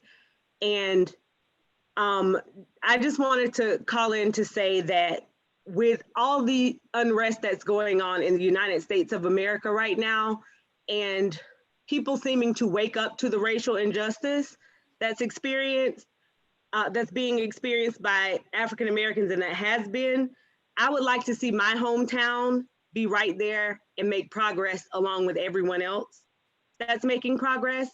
And I would like to see the tree taken down, but if the family of Mr. Neal would like it to stand, I would at minimum like a memorial placed there. I too have been in contact with the Equal Justice Initiative in Montgomery.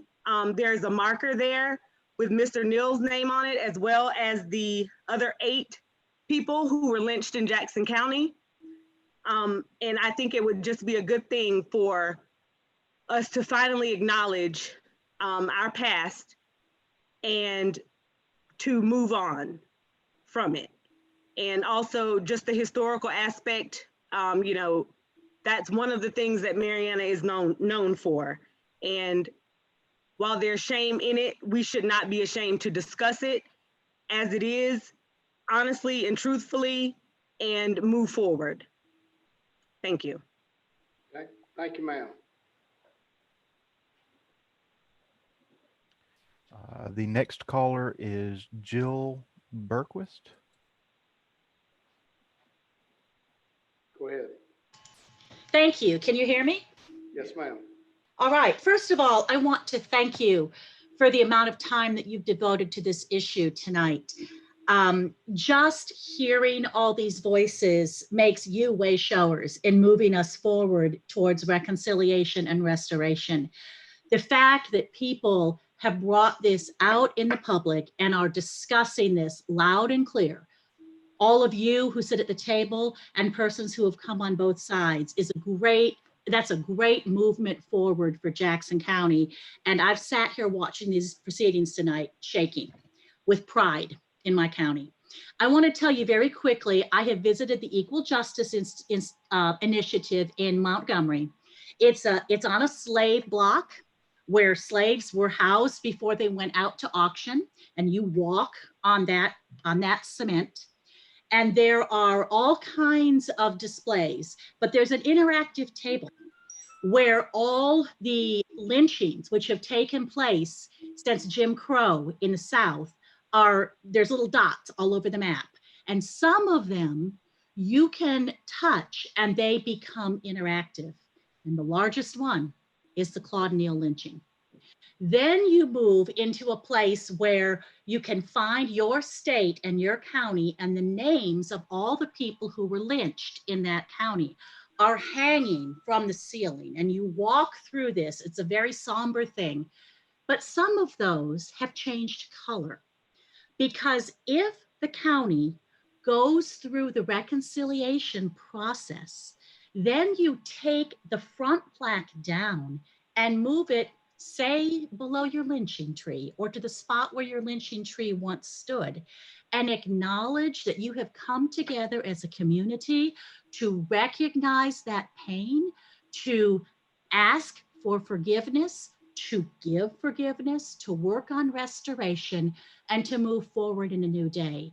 I can't tell you what it felt like for me and for my students to walk through there and see that we have not yet changed the color of our lynching plaque in Jackson County at the Equal Justice Initiative. And I really hope that tonight we begin to make that movement forward. We can restore the brotherhood of this county, or perhaps initiate it for the first time. And I really urge you to look at this. I also urge you to stand underneath that tree and to go to the Equal Justice Initiative in Montgomery. We are all changed by what happened here. Now I urge us to move forward. Thank you for hearing me. Thank you, ma'am. All right, the next caller is L. Lamar Wilson.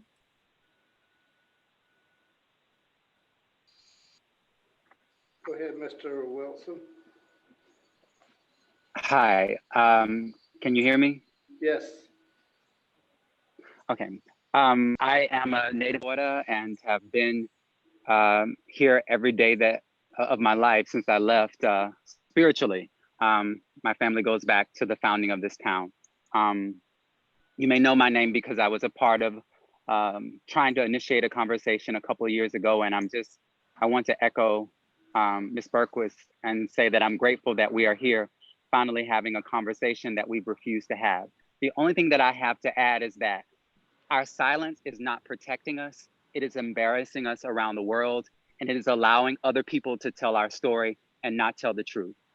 A gentleman who is a very respected novelist, who is a great writer, has won a Pulitzer Prize telling the story of Jackson, another one of Jackson County stories without input of anybody from it.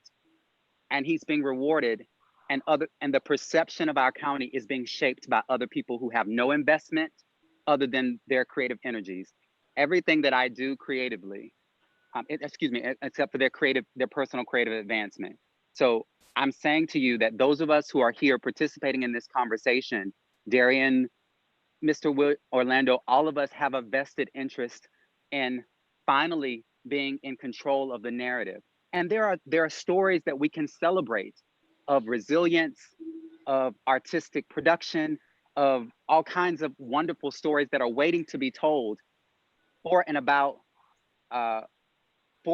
us, now that we begin to finally acknowledge these atrocities have occurred and that we can shape changing the narrative about our county, and we can be a part of a new chapter in history for this county, actually doing the right thing for once. I know Jill said, returning to brotherhood, but I actually think there have always been two counties, two cities. It's always been, in my experience, I literally went to 2 proms in the same building in 1997. And so this idea that silence will just make this go away is not going to work for us anymore, because other people are telling the story without our input and are not getting it right. And that's why it was so important to me to be a part of the PBS film that I was, because I wanted somebody who cares, somebody who actually loves this community, lives in this community, is from this community, could help shape the narrative. And so that's all I just wanted to say, that I hope that as you listen to us, that you will be moved to actually act and not just hope that this will go away. The nation should show you that this is not going to go away. Thank you for your time. Thank you, sir. All right, the next caller is Byron Dickens. Go ahead, Mr. Dickens. Yes, thank you for giving me this time. I wanted to make 2 points. The first point is I wanted to thank Ms. Sandy Martin for giving that display, giving us the update on the COVID-19 information. However, I want to challenge the board, as I noticed that there is an articulation to secure funding for the Coronavirus Aid Relief Security Act and bid for cleaning services. One of the parts of steward leadership, and effective steward leadership, is leading by example. And as I watched this Zoom meeting, I noticed that 10% of those attending this meeting are wearing masks. For people to buy in, one of these mitigating circumstances that we have in place is contact monitoring. However, another mitigating strategy would be to secure the people and the citizens of Jackson County into understanding that wearing masks is a very serious thing. I want to segue that into the comments referencing the lynching tree. Growing up on both sides of the river, my family, my father's side of the family, is very deeply rooted in Jackson County, as so as am I. And there has always been 2 narratives of this tree. My best friends, I don't speak of race, I just speak of them as my best friends, but there's always been 2 narratives. One is a narrative of pain. One is a narrative of an example that perpetuates a want for a time that is no longer and will never rise again. We have some people that never-endingly live in the Battle of Mariana. And I want to make it clear, this is a hard decision. You have been elected to make those hard decisions.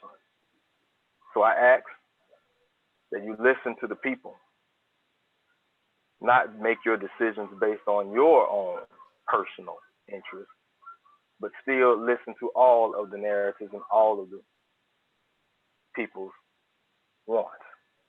Because at the end of the day, there needs to be a new narrative. There needs to be a new day in Jackson County, spoken for the people, by the people. Leading by example is a code of morals and ethics and principles, is something that I live by, and I've lived by my entire adult life. And I'm only asking you to do one thing, and that is be accountable. Thank you for your time. Thank you, sir.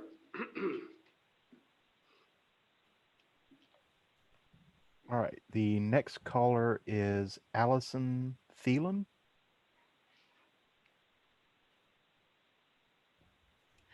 Good evening, everyone. So I am actually not from Jackson County. I'm just an FSU student simply passionate about social justice and bringing an end to racial injustice in America. I learned about this issue of the Claude Neal lynching tree through friends who do live in Mariana and SBI's bold petition. The issue of the tree, in my opinion, or as we clearly heard before, clearly affects the Claude Neal family as well as all other Black families in Jackson County. The tree is a symbol of hate as it currently stands, but it can be a symbol of growth by replacing it with a memorial and talking to the community about its history. It's similar to kind of what's happening around the country with Confederate statues being torn down by people who are sick and tired of, you know, these monuments of hate still standing. People are learning more about American history by the statues being brought down more so than when they're still standing. And I think that's what can happen if this tree is put to rest. And as we know from the petition, it's not just a local issue. The world has been and will continue to be watching. And I think that you all have the power to place Mariana on the right side of history, and I hope that you do. That's all I have to say. Thank you. Thank you, ma'am. Next caller, Nadine Long.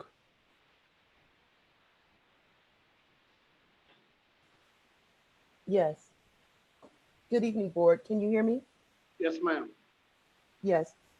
I just want to briefly emphasize the main idea of putting the tree to rest, removing the tree. The idea behind that is that it would show a willingness of Jackson Countyans, citizens of Jackson County, to come together and do away with old systems of oppression, to remove something that's symbolic of hatred and racism against Blacks, to come together and do it as a community. It would show a willingness of us to do away with old systems of oppression and to erect new symbols that indicate a new day for all people in Jackson County, regardless of the color of their skin. So it's more symbolic, and leaving the stump would be an indication that, yes, this is where this tree stood, but it stands no more. We're erecting as a people a new tree to show that there's a new day in Jackson County where we're all coming together in unity on this issue. Thank you. Thank you, Ms. Long.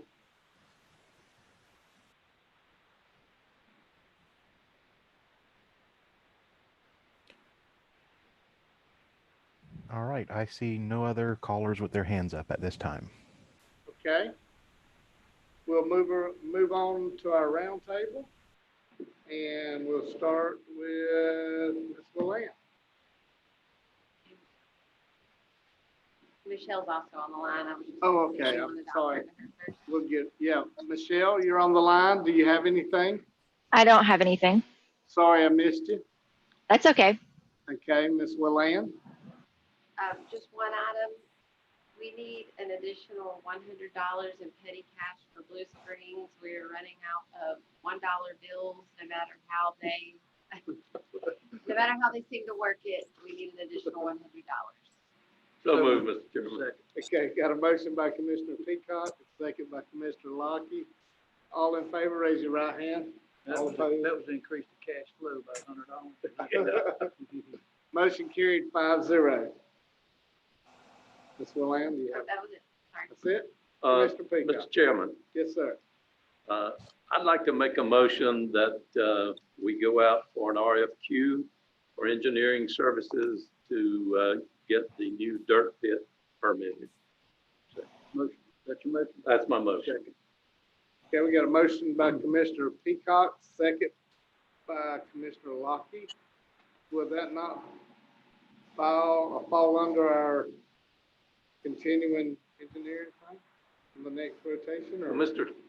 Taylor asked me to do it, so I'm doing it. Okay, that's fine. I just want to make sure. Whatever is video way. We just need to get it going. Yes, sir. I'm going to check on if it can go under continuing services. It does. I'll have it on the agenda at the next board meeting to award it to the next one and in line. I just gotta make sure that there ain't no no reason we can't do it. But I just make sure. I just needed to get y'all's direction so I could get started on it. Right. But if you find, if you, go ahead. Don't we have to do a development order for that? Yes, sir. We got to do all that, and that's what I wanted was just to go ahead and get everything started. You know, and like I said, I got to reach out to a firm. Do whatever you got to do to get it And if it's operational. best to go out, I mean, I'm for it. I just asked that question. Okay, we got a motion and a second. All in favor, raise your right hand. Okay, motion carried. One other thing. In working with the county, the school board about broadband, would like to ask that the board approve the county attorney to adopt a joint resolution that you would sign as the chairman and the school board will sign it, supporting our efforts here in the county to establish broadband within the county. We will also get like the Farm Bureau, the hospital, Chipola, Farm Bureau, several different people, and all the municipalities to write letters of support because the office that covers broadband is moving over to DEO, and we would like the support available when we go and meet with them shortly. Okay. So here's a second. That motion was to Adopt a joint resolution of support between the county and the school board for broadband installation within the county. Okay, we got a motion by Commissioner Peacock, second by Commissioner Lockie. Any discussion? Hearing none. All in favor, raise your right hand. All opposed, like sign. Motion carried 5-0. That's all I've got. Yeah, you was through. Commissioner Lockie? In a letter we got from the property appraiser, Rebecca Morris Hayes, we got the taxable value of Jackson County. For budget purposes, could you get her to, or we can look it up, we got a copy of that letter, what last year's taxable budget was? I already got last year's, but I've been speaking with Danielle about that. She actually uses a slightly different projection. Are you prepared to share anything about that? No, I just want to, just what the comparable. What she puts out on June 1st is not what's on your DR 420 whenever we get that on July 1st. Okay. I never use the one she gives you in June because it has no value. But once you get it on the DR 420, it is in stone. It's final. Right somewhere else. So, but it's up from last year. Well, thank you, That Dan. number that she I think it's like gave 200 million. Melinda. Thank you, Danielle. Okay. That's all. Mr. Chairman, Yes. maybe Commissioner Lockie can brief us on the Bill Stanton situation. What's going on? We had a brief meeting the other day, and Bill is going to present a opportunity for the county. It involves some land purchasing and stuff like that. So we hope to have that all final and approved by our first meeting, to have it something in a formal presentation to this board at our first meeting in July. Thank you. And I didn't know, I just curious. that will, yeah, and that will, and we just had a meeting the other day, so they'll formalize everything and make that presentation. So, and hopefully that will put a resolution or an end to this. Thank you. And JCDC will close out. Thank you. I just got one thing. I spoke to the attorney. I had a couple of people we had mentioned about a rights or a policy for our staff, for our employees to carry. And the question was raised, we don't have a policy. So in lieu of us having a policy, we just want to make it on the record that they have to abide by state law. And that's all we needed to say. Just the attorney advised, just all he has to do is make sure they know to abide by state law. That's all I have. No motion needed. Okay. I got a question on that. So they can? Yes, they can by state law. By state law, By as state long law, as they yeah, go, as long as we don't have. They have to Okay, I abide got by you. the I got concealed you. carry That's permit all she said. requirement. That's all I have. Okay, Dr. Spurs? No, sir, I don't have anything. Okay, Mr. Rooks? Okay, Danielle, do we have anything from the sheriff's department? Sure do. Apparently there was a fiber optic cable cut in South Florida, and it's affected the 911 system in town as well as the telephone. Wow. So we're trying to put something out with a contact number to be able to call in. That's the latest that I heard. So the whole system is down at the sheriff's office, 911 and everything? Phone calls coming in. Well, we've got do you have that number? Yes. Do you Yeah, want, can you come up here and Say say it, give it? it to the press also, please. The Southern Link number that I was given for our dispatch is 850-394-1115. So if you need to contact. Say it again so that everybody gets it. Yeah, 850-394-1115. And I don't know how long it's gonna be before the phone lines are back operational, so I don't know how long it'll take to repair it. But Does it that's, affect everybody or just I don't us? know. I just don't know how that thing's Okay. routed with the fiber optics, but I just know it's. So that 911 doesn't work, anything, nothing at the sheriff's office? It's not working because the cable. Yeah, the fiber optics, Yeah, that's all of it. it That's gonna be a spiders big out, deal. you just don't know where it comes from. For example, on River Forest Road, there's a fiber optic cable that runs through town, down River Forest Road, down Carter's Mill Road, Bump Nose Road, and that line services not Jackson County, but it services South Alabama. So we're putting out something to the media and to Facebook. So if that Make gets y'all aware. cut, same thing would happen to whoever's receiving the services in Alabama. When we build the system here, we're gonna build a circle in A the loop, county. yeah. You need that. Yeah, a loop. So if it's cut, you can reroute it the other way. So maybe that's. So who's the write that point of down, turn contact, that in. Kevin, if we needed to know more information, or is it the Facebook, of course, they can't get out Facebook unless y'all do it from y'all's. You can call that dispatch number, just give you, and Right. when we know something about. Okay, I'll very try good. to call just as quick as the meeting's over with. Sure. Try to find out a little more information. Thank y'all so much. Okay, anybody from the staff here have anything? Okay, I want to thank all the people who spoke and done the presentations today, and thank y'all for being with us, and I have nothing, and at this time, the meeting is adjourned.